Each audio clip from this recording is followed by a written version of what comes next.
Most people won't touch it for the simple reason that if you say, we're talking to aliens, we're interacting with this phenomena, people will say, oh, you're Billy Meyer, you're George Adamski, you're Stephen Greer. And what's happening in the UFO community is people are embarrassed to be in the field. People are embarrassed that they're in there, and it's like, now we're going to start telling our friends that we're talking to the aliens? I mean, it's bad enough already. They're laughing at us just talking about things flying around the sky. So a lot of people don't want to deal with it because it has this sort of aspect of crazy people. There's a lot of frauds out there. So I always bring up the example of the kids at the Ariel School in Zimbabwe in 1994. John Mack went there and did a study of these kids.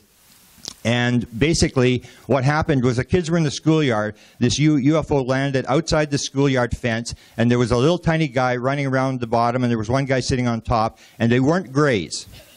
They were little fat guys that had long black hair, and the kids said they looked like hippies. And these fat guys had this sort of a suit on, and they were there. There was no interaction, but there was mental connection. These are little kids. So can we say that these little kids are making up this story? Here's one of the kids. They're sitting there, and you can see all the kids are looking in the room as this little girl is sitting on the chair, and she's describing what she saw and what she heard from the aliens. Here's the aliens here outside the schoolyard, and this girl got a message. The message she got was, I think they want people to know that we are actually creating harm to this world and that we must not get too technologized. She didn't have very good English, but she said we should not get too technologized. So she's getting this same message that a lot of contactees get, this environmental message. Here's another girl who got a message, and she said, the world is going to end. I thought maybe they were telling us the world was going to end. John Mack asked her, why do you think they want you to be scared? And she said, maybe because we don't look after the planet. We don't look after the area properly. She said, I had this horrible feeling. All the trees would go down, and there would be no air, and the people would be dying. And you got to remember, these kids were just playing in the schoolyard, and this object was sitting there, and these messages were coming into these kids' heads. John said, how did that message, this environmental disaster message, get into your head? She said, they didn't say anything. It was just the face, the eyes. They looked horrible. And so John says, the horrible look in their eyes had that information in them? And the girl said, yes. And here's a picture of the alien, the eyes, the way she drew it. Another little boy got a message. He said, I think something's going to happen. That was the message he got. And he said, how did that get communicated to you? That's what John Mack asked him. And he said, I don't know. It just popped into my head. I want you to listen to Barbara Lamb, and I want you to listen carefully, because basically if you listen to Barbara Lamb, there's nothing random about this at all. Here's Barbara Lamb describing how she got into doing UFO abductions. I was licensed as a marriage and family therapist way back in 1976. And then in the mid-1980s, I had a few years of training in regression therapy. And at the very last module of training, which was in 1988, the trainer, who was a therapist I respected enormously and trusted, she told those of us at that highest level of training that we might sometime encounter somebody who had had very strange experiences with beings who seemed to be from somewhere else. In other words, not from the earth, and that they might be confused or even traumatized and might have been taken away for a couple of hours of time. Well, I had never heard of that at that time in 1988. That was just completely new, and I was shocked to hear that. And not only that, but as that was being said to me, there was a big booming voice in my head. I still don't know where that came from. But the voice in my head said, pay attention to this, Barbara. You will be doing this. So I was just stunned. So here we have a situation where we think it's random, and then you get a situation, and when I hear that, I hear the aliens saying in Barbara Lamb's head, get ready, we're about to send you some people. And here's, yesterday, Stan Romanek was talking about non-local events. I'm sort of dragged into a case. Well, I actually got myself dragged into the case of Phil Bledsoe. And I'm not going to get into the whole story because Warner Brothers is trying to get this story as a movie. This is one of the most incredible stories I have ever seen. He's in North Carolina. I just spent time with him. I'm going back tomorrow to spend some more time to talk to him and his son. It's a sort of like a 5-person abduction, just really weird sort of thing. And he's had a bunch of experiences, and it's sort of like, you know, and then you see Stan talking about the same thing, that when you get into the UFO thing, it opens up this weird world where all sorts of paranormal stuff starts to happen. And the same thing is happening around the Bledsoe family. And here's Stan, balls of light, shadow beings. So when I came here, I asked Lisa Romanek, I said, well, have you had experienced the shadow beings? And she started laughing. Oh, yeah, because the Bledsoes are experiencing these shadow beings stuff. And it's sort of like you open it up, and all this other stuff comes in. The UFOs open it up, and all this other stuff comes in. Now, here's the amazing story that I told people I would tell here. This is the most recent one, and this is where you can see that we're starting to make some ground.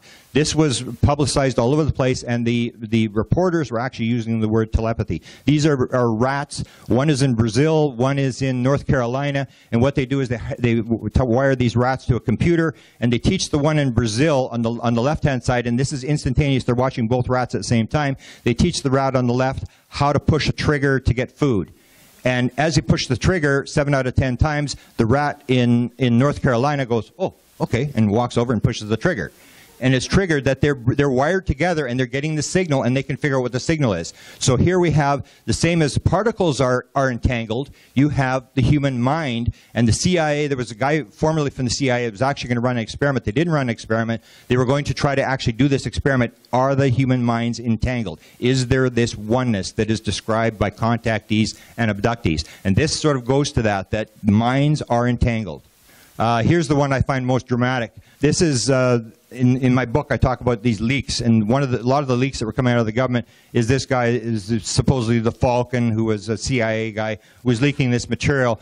There was a show called UFO Cover-Up Live in 1988 where they were actually leaking material to the American public through this documentary. He appears on this documentary, and he talks about the most dramatic thing he saw was called the crystal. He said the aliens had a crystal, and they had this crystal, and they could take the crystal, and you could actually look in it, and you could look at events in past and future, and that they had shown this to the intelligence agencies. And one of the stories was, Linda Howe tells the story, that one of the things they could show was the crucifixion of Jesus Christ. So that was one of the things that was shown in the real world. If you read this book called Journey of Souls, which talks about lives between lives, where they did 7,000 regressions and took people to the period of time between lives.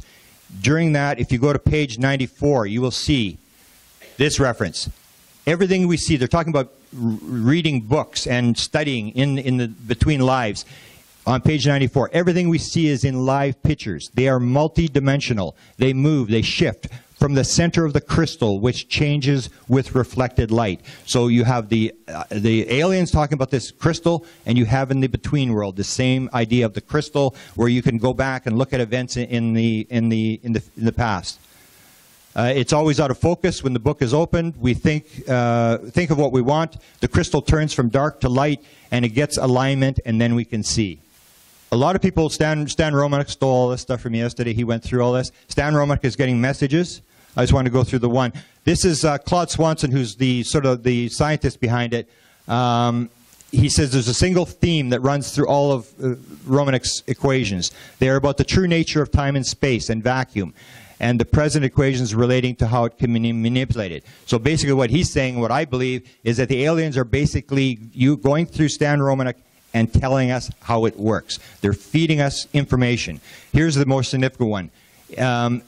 This is Swanson. It suggests to me that the advanced intelligence is trying to say to us, the distances between us are not too great. That's how we do it, and that's the way they're communicating. My sense is that that is like a trail of breadcrumbs designed to lead us to a deeper understanding of physics. So they're basically giving Stan and information and predictions and all this kind of stuff, that they are feeding this stuff through people to try to move their aspect of disclosure. Now, they went through. Let's go to the end. I want to see how. I'll show you how this ties into the government. What this means to me is that I've been in this for a long time. I've been in this since 1975, and what I'm thoroughly convinced is that we are sitting there watching pages of a book being turned. That basically they are leading us down the path. And they are basically, as it goes along, because I know cattle mutilations only started in 67. I know that crop circles only started in 83. I know that ground traces have basically stopped. It used to be all ground traces. You used to have angel hair. It doesn't happen anymore. Things are changing. It's like we're watching the pages of a book turn. And as it develops, we see new things, and they show us new things. In the last year and a half has been dramatic for my personal experience of the things that have happened to me in the last year and a half that show that something's coming to a head here. Ben Rich stands up and he says, he shows the last slide he shows is a flying saucer. He says, we now have the technology to take ET home. We've discovered the mistake in the equation. But it's going to take an act of God to get this thing out of Congress because it's so deep black. Two of the people that were in the room were Jan Hartson and T.L. Keller. They were graduated at UCLA, and this was for the alumni UCLA engineers. They're in the room, and they chased Ben Rich out of the room, and Hartson says to him, he says, what are you talking about? He said, you're talking about the mistake in the equation. What are you talking about? We're interested in UFOs. We're interested in UFO propulsion. How does it work? And Ben Rich is asked, how does it work? And he turns around exactly what Eric Walker had said 2 years before. He said, let me ask you a question. What do you know about ESP? And Jan Hartson says, well, that just means everything in time and space is connected. And as Ben Rich is getting in his car, he said, that's how it works. He gets in his car and he drives off. I give this lecture in Phoenix in February. I'm told to meet this woman. I think, well, I must have agreed to meet her. She comes to the house. It's a private meeting. She says, what did they tell you about me? I said, I don't know. I'm supposed to meet you. I'm supposed to talk to you. She comes in. She tells me she's working for the government. She's doing some sort of remote viewing for the government. And she says, I'm flying the flying saucers. And I said, you what? She said, yeah. I said, you're flying the flying saucers? She said, yeah, I fly a bunch of them. And so she's telling me, I said, well, how do you do it? And she says, well, you use your mind. And I went, ooh, that's kind of cool. Since then, 15 people, since February 26th.